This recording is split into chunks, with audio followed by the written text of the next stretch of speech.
Good morning to all of you. I'd like to start with some gratitude and a brief land acknowledgement. In a post-colonial world, the land that we occupy is not our own. It is shared with others and holds a rich and far too often forgotten history. There have always been indigenous people where we call home, and there always will be. Today, I recognize that I am presenting on the unceded land of the Masa Achuaset and Pawtucket tribes. If you are not familiar with the resource in the bottom corner of this slide, native-land.ca, I highly recommend for you to explore it and share it with others. It used to be limited to the Americas, but now all over the world, you can type in a physical address and find out the indigenous peoples that call that land home. As we reflect on the space we occupy, I hope you find gratitude. Gratitude for the privilege to simply be here, physically and virtually, to share this space with so many that have and will gather to explore the arts and the ways they better the lives of everyone. During this keynote, I will be utilizing a PowerPoint presentation to display images and visual resources that correlate to what I am discussing. Throughout the presentation, I will do my best to verbally represent what is being projected. Additionally, the PowerPoint will be available upon request to anyone that may need or want it after the address. For the visually impaired, I offer a brief description of my physical appearance. I'm tall in most contexts, 6'2", to be precise, and I present as genderqueer. I have white skin and brown, short, spiky hair that's styled in the fashion of a faux hawk, with a short salt and pepper beard that's growing more and more salty every day. I wear glasses. They are blue and orange acrylic, and I think they pair well with my ensemble. I am wearing a black turtleneck with a thrifted beaded necklace that has earrings to match that my mother made me, as well as a printed flowing pair of pants with flowers on it that complement a colorful jacket, predominantly yellow and red, that is quilted and made from scraps of fabric.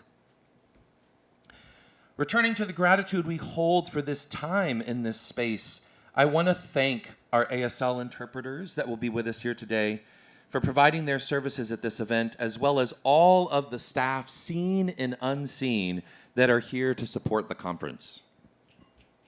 Please thank them.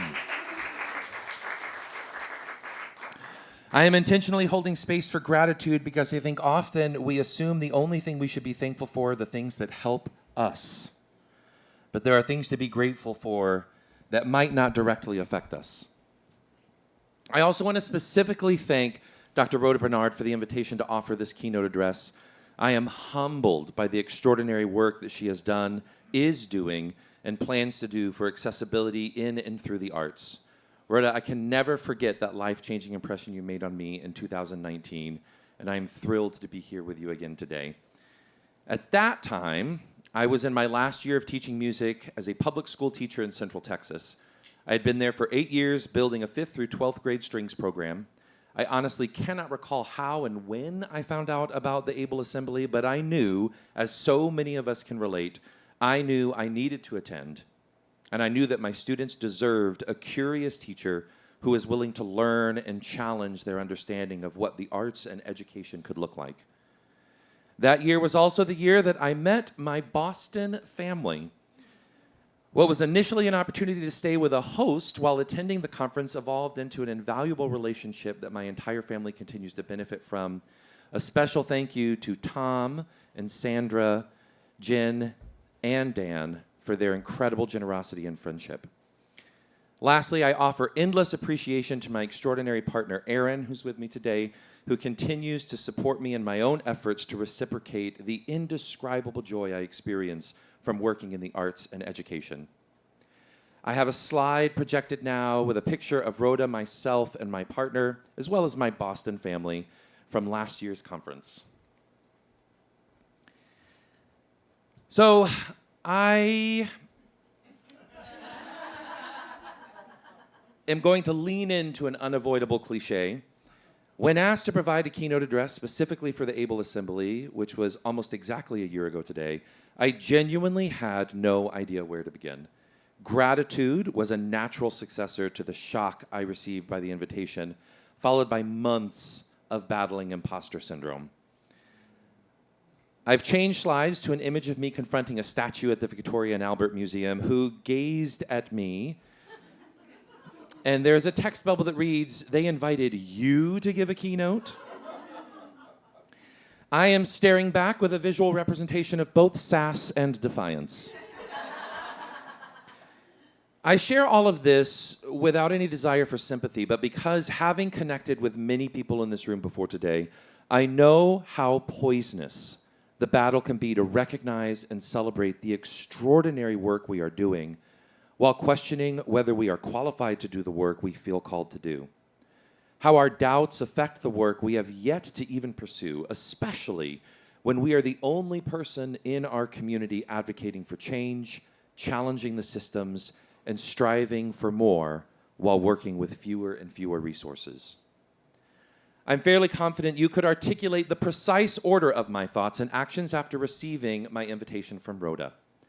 Who am I to offer a keynote, especially at the Able Assembly? What even is a keynote? I've heard it so many times, but how would I respond to someone that asked me that question?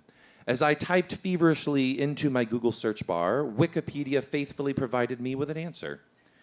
A keynote in public speaking is a talk that establishes a main underlying theme.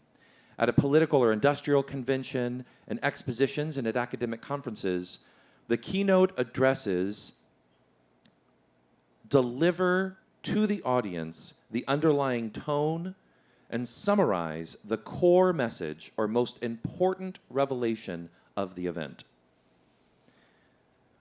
With one question answered, what is a keynote? Many more begin to form. What is the core message, the most important revelation of the Able Assembly?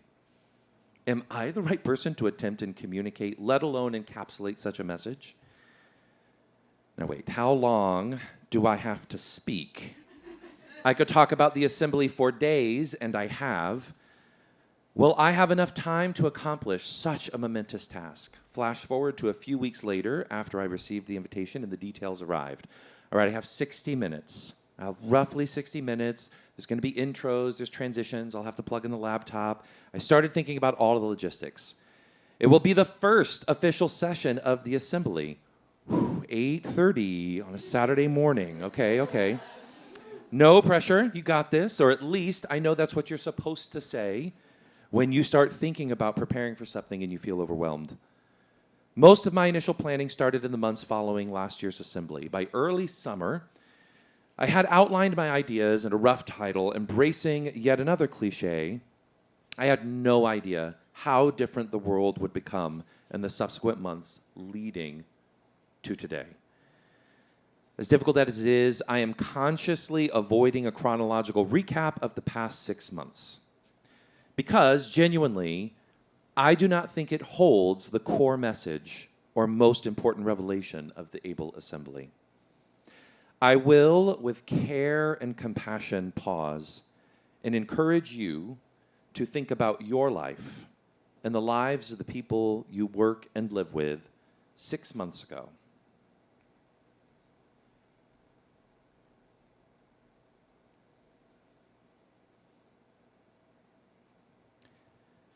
Things have changed. This is intentionally the very least I can say. This statement is apropos as my plans for my keynote address have changed in the last 6 months. As many of you may have already seen in the program, the following is the description I provided the assembly for my keynote address. Often, in our professional experience as artists, educators, and advocates, we are encouraged or even required to view our experiences and the experiences of others as binary. Subsequently, our experiences are then valued by their conformity to the, quote, right side of binary systems of assessment. I am forced to wonder, when confronted with such realities, what happens to the other? What happens to the individuals who do not fit this model, whose value lies beyond binary conceptions of good and bad? I believe the arts provide a unique opportunity to answer such questions. At a time when silence seems to be preferred over playing the wrong note, I would like to encourage dissonance. I want to explore what happens when we shift perspectives of and through the arts to not only embrace a diversity of sounds in the world, but to amplify them, to reveal a more cacophonous beauty and complexity that are often discouraged and ignored. What happens when everyone is heard? Here is my modest attempt to set the underlying tone and summarize the core message or most important revelation of this event. I believe the purpose of the Able Assembly is to ask the question, what happens when everyone is heard and seen? Through the arts. I think this assembly of truly magnanimous individuals provides both space and time to ask this question and share countless answers. Answers that come from lived experience, grounded theory, and professional practice. I hope that when we leave, we collectively take with us a renewed sense of purpose, new perspectives, and new resources to do the work that both amplifies and ensures that everyone is seen and heard through the arts, that everyone is appreciated for their unique contributions, and that the context in which we experience our lives as listeners, viewers, and performers is augmented to be radically inclusive. Let's establish some agreements as we continue. I am very grateful to the incredible work of Dr. Anu Taranath, a professor at the University of Washington, who presented these in a DEI session at an institution I was working at previously. The things I will share are based on my lived experience, specifically times in my life and career that I decided to challenge systems based on perceived failure of the systems to function equitably, and or the ways in which those systems perpetuate privilege for particular populations of students, teachers, and artists.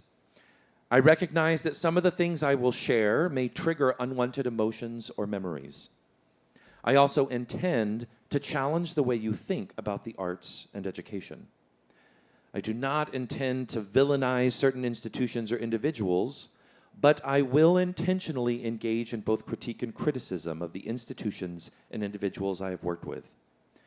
I encourage you to both react and respond to what I share, and I hope I will be able to engage you in a process of differentiating the two. I'm desperate to call you and others into conversations about diversity, equity, inclusion, and access in the arts and education. And I am eager to explore the possibilities that exist when we use our creativity to imagine futures of ourselves and others through an additive approach to justice. So intentions versus impact, reactions versus responses, being called out versus being called in, seeing things through a lens of and rather than but. These are our 4 agreements entering this address. Now, you're all in the exit row on the plane, so I need a visual confirmation that you understand the responsibilities of listening to this keynote. You are prepared to open the emergency hatch and take care of yourself before you take care of others at any point. So I'm going to scan the row, and I make eye contact and get some visual confirmation that everybody understands the responsibilities. All right, we're ready to take off.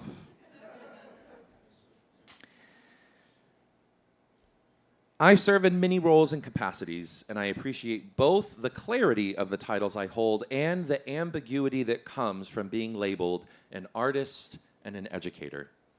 The slide being projected displays several images of me conducting and teaching at events from this past calendar year. Well, I currently serve as faculty in the Performing Arts Department at the Northwest School in Seattle, Washington. The Northwest School is a private charter school founded to teach and promote principles of social justice, environmental sustainability, and the arts. I teach middle school and high school orchestra. Before the Northwest School, I served as the director of music education and orchestral activities at Seattle Pacific University, where I worked with both undergraduate and graduate students in music teacher preparation programs. My job at SPU brought me out of Texas, where I was born and raised. Living in Seattle has been both liberating and empowering. Outside of my formal educational roles, I've had the extraordinary privilege of serving as the artistic director of the Rainbow City Orchestra. The Rainbow City Orchestra is a performing ensemble dedicated to amplifying the presence of the LGBTQIA+ individuals throughout the arts. It is a social justice organization that relentlessly seeks opportunities to challenge the exclusionary traditions we inherit in the world of classical music with a big C. I would like to share my current perspective on teaching, specifically in the arts, by reading the introduction of a chapter I contributed to a soon-to-be-released book entitled Remixing the Classroom in Practice, edited by Maya Scarlata, who's here at the conference today and faculty here at the Berklee College of Music, as well as Sana Kiyari. The slide being projected has a QR code that will take you to the Indiana University Press page for this book, where you can pre-order a copy, which will be distributed in December of this year. There is also an image of the cover of the book and the title of the chapter I contributed, called An Official Letter of Reprimand, Rethinking Instrumental Music Education Through Autoethnographic Inquiry. I've been asked on numerous occasions in multiple contexts why I chose to be a teacher of the arts in public schools. Earnestly, I responded, to change the world. This statement is taken unabashedly from the monumental work of the late Maxine Greene, who fervently advocated for the emancipatory power of the arts in systems of schooling.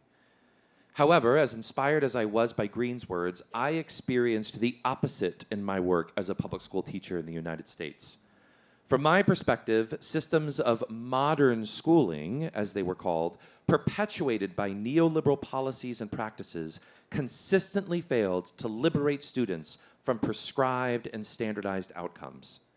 That is to say, as a public school teacher, I found the world I lived and taught in was not meant to be changed. In fact, in fear of disrupting systems of power and control, it was designed to be idealized and preserved at all costs. I was not only made uncomfortable by such a realization upon entering the classroom, but experienced immense contradictions in my understanding of what the arts could achieve and what teachers were expected to do in public schools. Initially, in assuming my role as an artist teacher, I struggled to find myself in the world of compensatory education and strove to create and realize initiatives of school improvement that appreciated who I was as an artist first and a teacher second. This was, of course, a reflection of my formal education and training in the United States. In my recollection, I was valued as a public school student for my musical abilities and what they offered my public school music program. Subsequently, I was recruited by universities for my musical abilities and prospective contributions to established university ensembles. I was only offered opportunities to pursue my professional aspirations to become a music teacher after I fulfilled musical obligations to the institution. The process I am describing centers emergent identities of music educators on the mastery and adherence of established forms of music and learning. I now see this as the embodiment of what Randall Alsop describes as the pedagogy of induction that plagues so many music teacher preparation programs. Through the practice of autoethnographic inquiry, I recognize that I often failed in my search for meaning, function, and purpose of the arts and education due to an unconscious agenda to reconcile the anger and resentment I held from past experiences in public school education, both as a product of public school and as a former educator within them. Working in public schools taught me that I was required to be a teacher artist, distinct from the former in its mode of responsibilities and obligations to systems of schoolings. This was, of course, counterintuitive to the training I received as a music teacher, which focused on my acquisition of content knowledge and skills before pedagogy. Upon completing my training and entering the school system, I was confronted with the sobering reality that I needed to be a teacher first. This confused me, as my passion for teaching was fueled by my experiences as an artist, and I assumed my identity as an artist would be paramount to my identity as a teacher, exemplified by the titles bestowed upon teachers, which traditionally situates the subject one teaches as a precursor to the formal role one serves in systems of schooling. a math teacher, a science teacher, music teacher, art teacher, etc. As an aside, I highly recommend Dr. Bernard's article entitled Making Music, Making Selves, A Call for Reframing Music Teachers, published in Action, Criticism, and Theory of Music Education, for an exhilarating and necessary exploration of the titles and labels we hold and the standards we practice that ultimately limit our identities professionally and personally in music education. All right, so back to the chapter. As I embarked on my own confabulating journey to rectify who I was and who I was becoming as a public school teacher, I returned frequently to Green's work. I found in her writing a primal desire to substantiate my role as a music educator and justify the arts as a fundamental aspect of education. In 1991, Green proclaimed, "I do not see how we can educate young persons if we do not enable them on some level to open spaces for themselves, spaces for communicating across the boundaries, for choosing, for becoming different in the midst of intersubjective relationships. That is one of the reasons I would argue for aware engagements with the arts for everyone, so that in this democracy, human beings will be less likely to confine themselves to the main text, to coincide forever with what they are." Green's words galvanized me to force open the closed system that I believed often stultify learning in K-12 classrooms. I found in Randall Alsop's work an evolution of Green's call for open spaces. What I find particularly compelling is Alsop's ability to navigate the pedagogical and ethical demands of a music educator's work without limiting space in which they can think of such things. Alsop in 2016 promotes a troubling of music education in which music teaching is, quote, more complex, more muddlesome, and more unholy and uncertain, end quote. So I want to check in. We've made a stop in this journey to a very academic place, especially for an early Saturday morning. I've used a lot of jargon and $10 words to communicate something that I believe is universal. And I want to make sure we are collectively constructing and understanding what that means to make music teaching, as Alsop put it, more complex, more muddlesome, and more unholy and uncertain. So let's get a fist of five. Show with your hand or otherwise an indication of where you are on a scale of a closed fist, meaning you are completely confused, to a 5, meaning you have fully understood everything that has been said thus far and could even explain it to others. I have a slide modeling this with images and text. Now, here's an important lesson we need to learn. It was almost impossible to find an image of the fist of 5 model of understanding, which gets used around the world as an informal assessment tool, that represented diversity, that was not a white-skinned, abled male hand. So what do we do when we're confronted with a lack of resources? We make them ourselves. So I invested time in creating now a new slide that represents a diversity of skin colors and gender and ableism. This does not mean, here's where the agreements become really important. This does not mean that your free labor is ethical or appropriate. I did this work because I understood the importance of what it meant at the Able Assembly, of how it represents what I believe the purpose of this time together is. But it does not mean that I'm a graphic designer. It should not take that work away from the people that are trying to diversify the industries. And more importantly, it doesn't mean that the things that you are doing, the resources that you are creating on your own, should be unnoticed and unappreciated. And it doesn't make the reason you created those resources okay. I included the first slide to name the lack of diversity. We need to talk about it. We need to show it. And then we need to represent what the change looks like. And we need to talk about the labor that went into it. And we need to let people know that a lack of diversity is not okay. So now you're seeing it in action. I'm going to scan the room. Give me a fist to 5. Again, however you can represent that. How are you feeling with some understanding? I got some 5s. I got some 4s. I got some 3s. Thank you, 3s. I see numbers all over the place. Let's turn and talk. How does that number you chose represent your understanding? Why did you choose that? Where are you right now? What are you thinking? Turn and talk to someone next to you.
I think I will.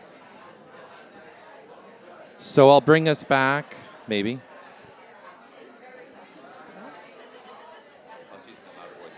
So I'll bring us back in 5, 4, 3, 2, and 1. So a couple things are happening.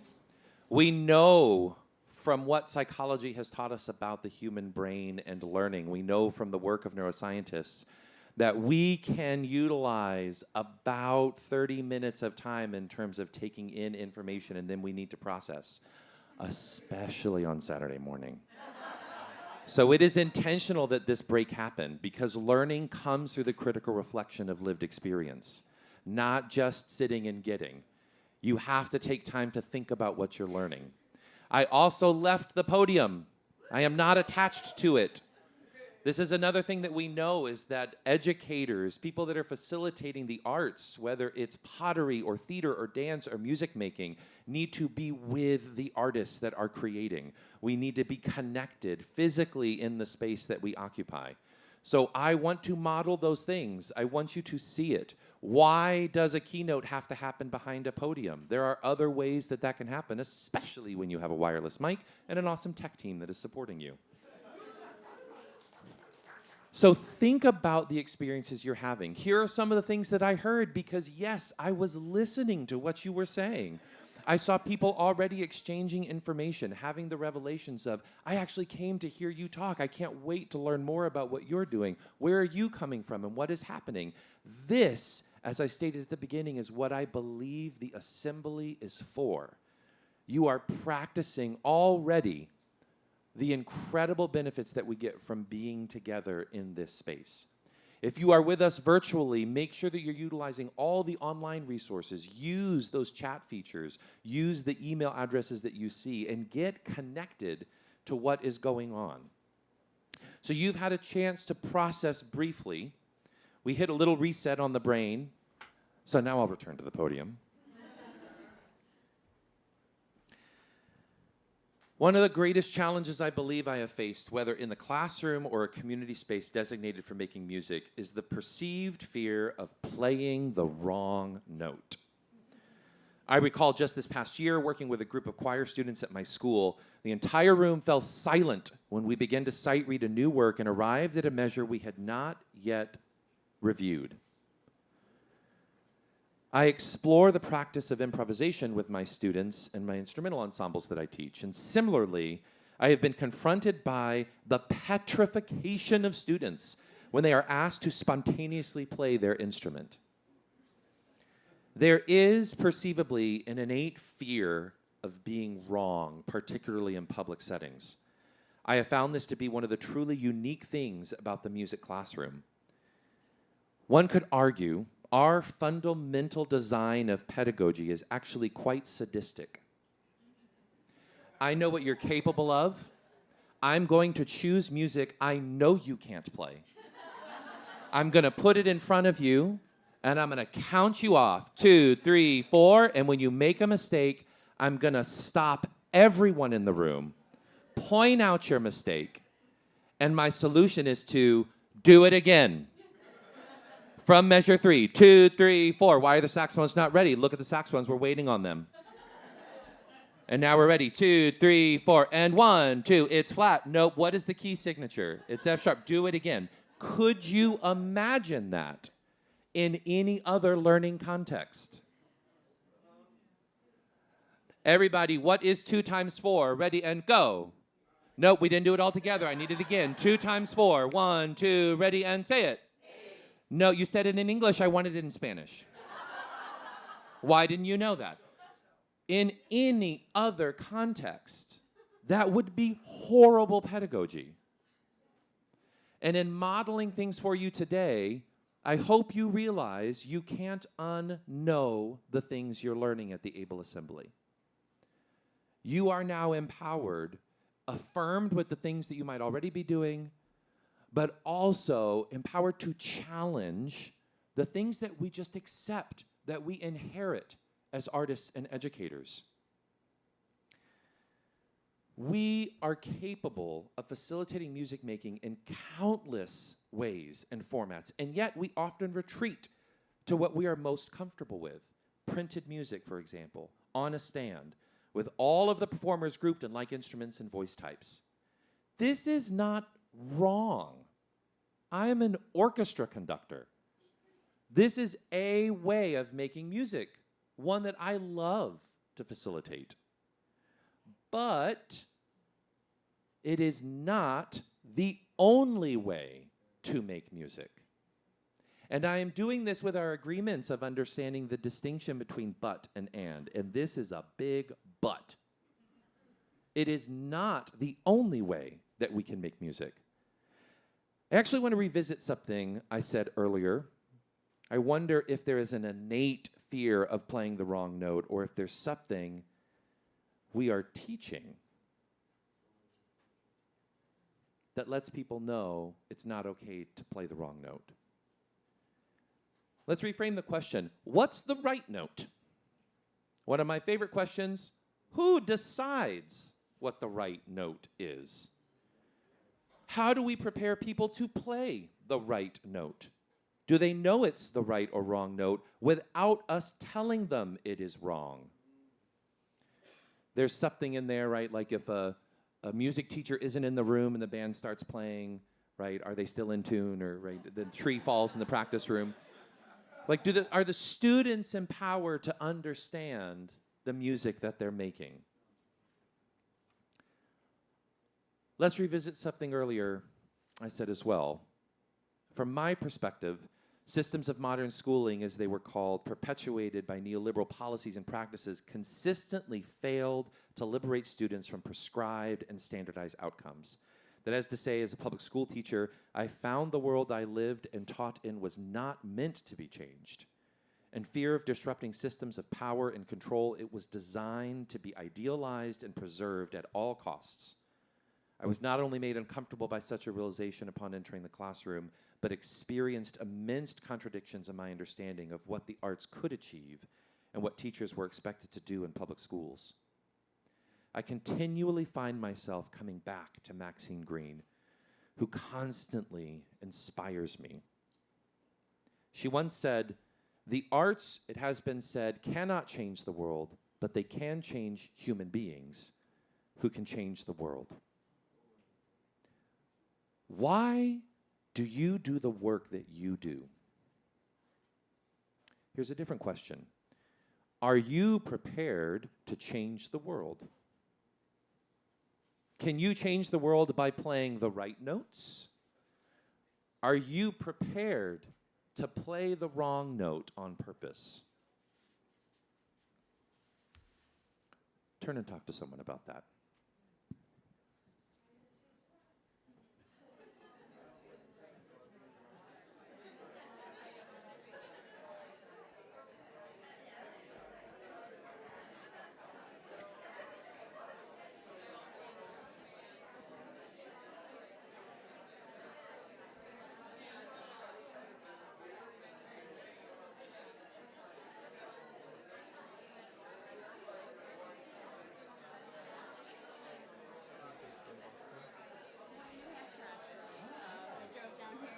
Love that. Oh, how was the drive? It was horrible.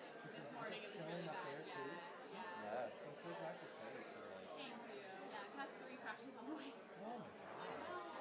I think it's turning to rain this It is, afternoon. You yeah. driving back up there? Yeah. Okay. Well, I'm here this afternoon as well, so I'm going to stick around until this afternoon. How long is the drive? 45 minutes to a tea stop, and then I took the tea in, so not Okay, so bad. that's terrible. Yeah. Okay, good. I was like, because leaving tonight, it's going to be dark again. Yeah. And cold, so that's good. Yeah. Okay, nice.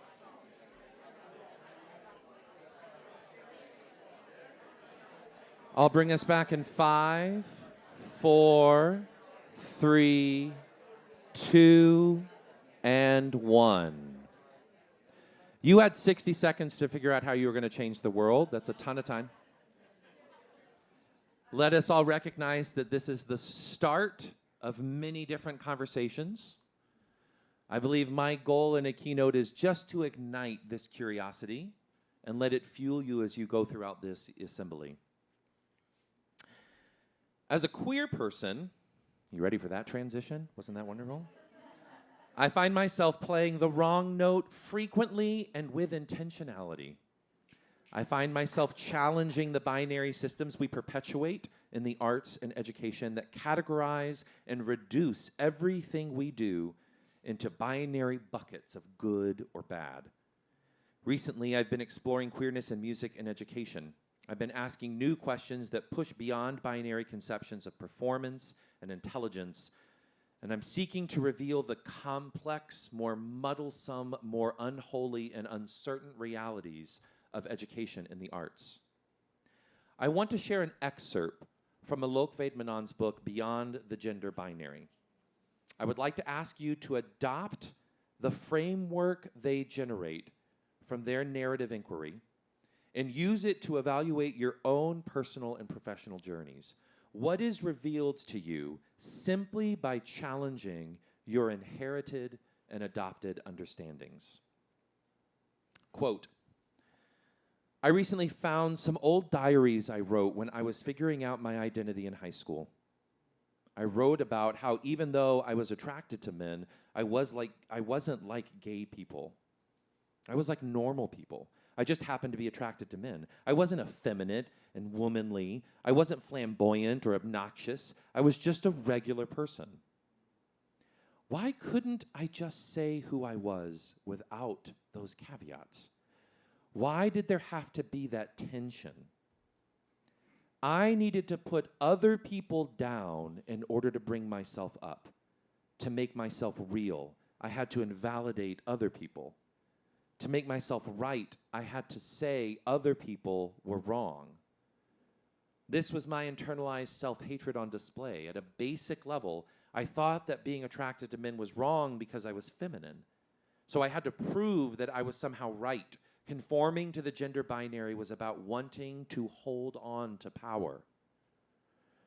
At a time, I thought conforming would make me happier, but instead, it just made me more lonely. This is how bullying works. We are afraid of being bullied, so we bully other people. We mistake hurting other people with healing ourselves. We repress ourselves and in turn repress one another. hurting everyone involved. Hashtag studying the arts in college. Sit with it. Sit with it. What concerto are you practicing? Oh, I did that one last year. Are you going to enter the competition? I heard you got third.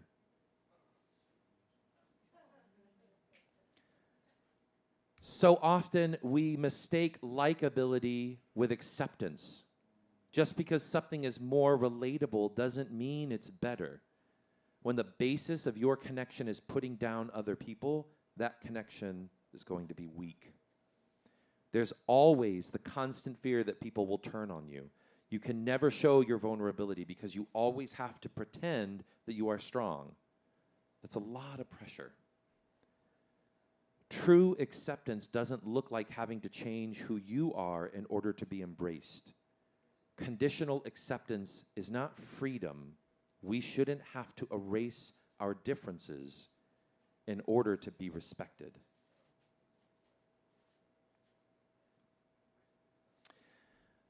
I'm monitoring the time, and like any good speaker, I want to get us out exactly on time because you have many more things to listen to and to learn. But I'll just pause. We won't do a pair share, but we will think. We will think. How does this queer lens that Alok provides us allow us to see things differently? Maxine Green says that creativity is a way to see the world as it could be otherwise. Another one of my favorite quotes from her. How could we think of things outside of binaries? How could we look at the systems that we have and recognize moments in which we believe our importance is justified by how other people are doing things wrong? The work that we do is not about villainizing other people that don't know any better. It's not about accusing them of being malicious towards you or the people that you work with. It is at its center about educating people, about bringing them into the communities that we both live in and create, and fundamentally changing their understanding of what it looks like to make music, to make art, to learn, to be with others that understand and appreciate the unique contributions that we're making. I want to leave you with a couple of closing thoughts. I believe the purpose of the Able Assembly is to ask the question, what happens when everyone is heard and seen through the arts? In a world where so many people are forced and or encouraged to be silent, let's make some noise. Now is the time for dissonance. Without the goal of tuning the individual, but reharmonizing the larger work to be more complex and inclusive of the world we live and make music in. Let's literally do it. I want to end with an exercise where we can make some music. So this is a harmony exercise. It's about breathing and centering yourself. So as you are able, sit up nice and tall. Center your gravity in the chair that you're in. And I'm going to ask you to breathe in for 4 pulses and breathe out for 4 pulses as you are able. This is guided, but make adjustments as you need to. I'll ask you to breathe in for 4 beats, and then I'm going to ask you to sing a pitch using the vowel ah. What pitch? We don't know yet. That's the whole point, is that you are just going to make a musical contribution. Now, here is the real challenge. Don't change your pitch. Be confident about the contribution you're making. You're not worried about the pitches at the table next to you. You're focused on the pitch that you create. You're not worried if it sounds fantastic. You're not worried about the quality of that pitch, especially on Saturday morning. You're just going to create a pitch, and we're going to sit with that for 8 pulses. We'll let out the rest of the air that we have. We'll breathe in for 4, out for 4, breathe in for 4, and we'll sing another pitch. You can choose the same pitch, a different pitch, but don't change it. Let's breathe in for 4. Breathe out. Breathe in and sing.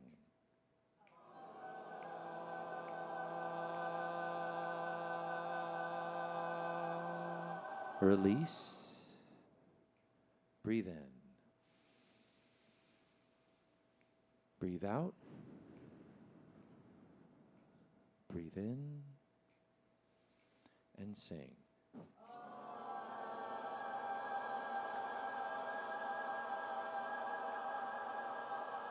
Release. Breathe in.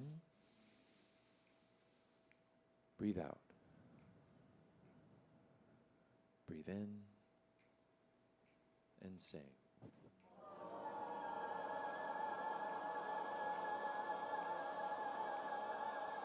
Release. The reason I love this exercise is because you have to have the confidence to sing, and you have to have the bravery to listen, to know where you perceive dissonance, and to appreciate that dissonance. I could feel and hear intuitively everyone's mind going, hey, that actually sounds pretty cool. Wait, is that cool? No, I think it's really dissonant. Oh my gosh, but I'm locked in a fifth with the person next to me. Oh, but that table over there is kind of throwing me off a little bit. You started to listen. You started to, in your own mind, create boundaries for yourself. I'm no longer going to listen to that over there. I'm going to focus on the harmony that's close to me. In case you're not picking up what I'm putting down, we have to do that professionally a lot. I'm no longer listening to that organization that's telling me that what I'm doing doesn't have value. I'm no longer listening to that board of directors that doesn't understand the significance of funding this program. I'm not going to listen to that dissonance. I'm going to focus on the harmony that's right here. I am going to listen to the dissonance that's happening over there. I am going to recognize that what's happening in that classroom is not healthy or appropriate or safe. And I'm going to come into that space and I'm going to use my voice to sing louder and force that dissonance to be exposed. I am going to be the person that refuses to resolve what I am contributing to make other people feel more comfortable. Instead, I'm going to let them know how beautiful dissonance can be. And we're going to sit with it. Think about how you can take this with you into the sessions that you choose to go to. Think about how you can take this with you as you leave the assembly. Again, I believe the assembly is a place that we get to ask the question, what is it like when everybody, everyone, the board president, the parent, the student, your colleague, your partner, your friends, when everyone is heard and seen?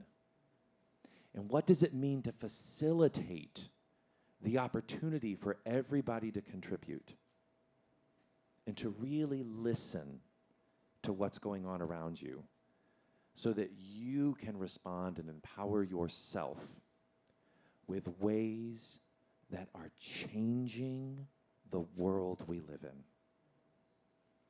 Thank you so much.